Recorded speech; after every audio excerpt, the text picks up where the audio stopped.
एक truck 640 kilometre की दूरी 10 घंटे में पूरी करता है। कार वही दूरी 8 घंटे में पूरी करती है। ट्रक की अपनी चाल से कार की अपनी चाल का अनुपात क्या है, ये हमें बताना है।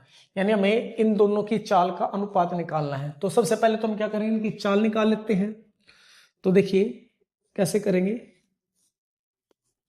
तो जो दूरी होती है, दूरी क्या होती है हमारी, वो होती है चाल गुणा समय। ठीक है, समय को हम टी भी लिख सकते हैं यानी टाइम, चाल को स्पीड और दूरी को डिस्टेंस यानी डी।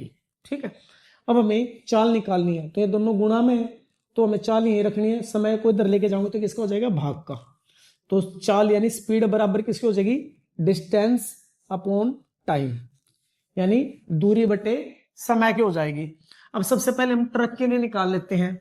जो ट्रक की चाल है, ट्रक की चाल, चाल का सूत्र होगा दूरी बटे समय। तो दूरी कितनी है 640 और कितना समय ले रहे हैं 10, तो 0 से 0, तो इसकी चाल कितनी आ गई 64 किलोमीटर प्रति घंटा आ गई। ठीक है, ऐसे हम किसकी लिखेंगे, कार की चाल लिख लेंगे। कार की चाल, कार की चाल सूत्र ही है दूरी बटे समय। तो दूरी कितनी है, दूरी तो सेम वही दूरी तय कर रही है तो 640 ही है, लेकिन समय कितना है इसका, ये 8 घंटे में पूरी करी है तो बटे में 8 है। तो 8 से काटेंगे, 8 का 8, 8 8 64 या 0 ऐसी।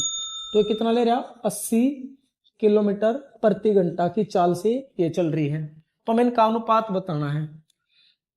तो यहाँ पे ट्रक की लिख लेता हूँ मैं, ट्रक की स्पीड यानी ट्रक की चाल को, ट्रक की चाल ही लिख देता हूँ, ट्रक की चाल। और यहाँ पे लिख लेता हूं मैं कार की चाल, कार की चाल। ट्रक की कितनी चाल आई 64 किलोमीटर पर हावर यानी प्रति घंटा, अनुपात में इसकी कितनी आई 80 किलोमीटर पर हावर। ठीक है, तो देखो इन दोनों से तो ये दो कटेगी। अब 8 से नहीं 16 से, 16 चौके 64, 16 पंजे 80, तो कितना अनुपात होगा 4:5 होगा।